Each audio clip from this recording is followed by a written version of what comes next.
Hello বন্ধুরা, সবাই আশা করি ভালো আছো। তো আমি আজকে নিয়ে চলে এসেছি, দেখো এটা হচ্ছে গোল্ডেন ঝাউ। গোল্ডেন ঝাউটা দেখো অনেকদিন থেকেই আমার কাছে ছিল, একটা গো ব্যাগের মধ্যে ছিল, তো সেটাকে আমি আজকে বসাবো। তো কেমন করে বসাবো সেটাই তোমাদেরকে দেখাবো।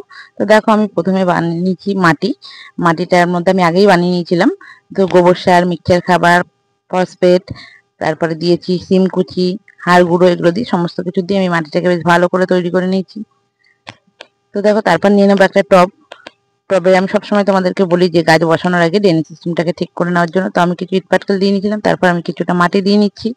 মাটিটা দেওয়ার পরে দেখো আমি গো ব্যাগ থেকে আমি যখন গাছটা বার করছি, যেহেতু বেরোচ্ছিল না বলে আমি কেটে দিয়েছি, তো বেশ আস্তে আস্তে বার করে নিচ্ছি। তারপর দেখো বেশ শিকড়গুলো তো বেশ ভালোই গজিয়েছে, আর মাটিটা ঝুরঝুরে ছিল বলে পড়ে যাচ্ছিল, তাই আমি বসিয়ে নিলাম গাছটাকে বেশি নাড়াচাড়া না দিয়ে। তো ঠিক আমি মিডল করে বসিয়েছি।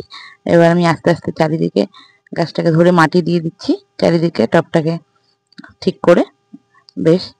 তো দেখো ঘুরিয়ে ঘুরিয়ে বেশ আমি মাটি দিয়ে পুরো পরিপূর্ণ করে নেবো টবটাকে। বন্ধুরা দেখো, যখন গাছ বসাবে সবসময় খেয়াল রাখতে হবে গাছটা যেন বেঁকে না যায়। যদি অবস্থাতে বেঁকে যায়, তাহলে কিন্তু গাছটা সবসময় বেঁকেই থাকবে। তার জন্য খেয়াল রাখতে হবে যেন সোজা করে গাছটা বসে।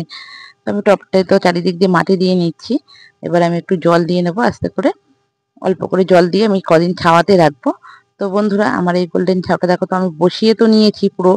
তো আমার এটা ইচ্ছা আছে, আমারই এক বন্ধু আমার ছেলের স্কুলে জব করে, অনেকদিন থেকে বলছিল যে আমাদের একটা গাছ গিফট করো।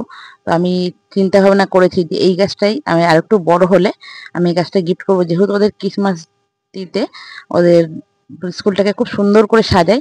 তাই আমি চিন্তা করেছি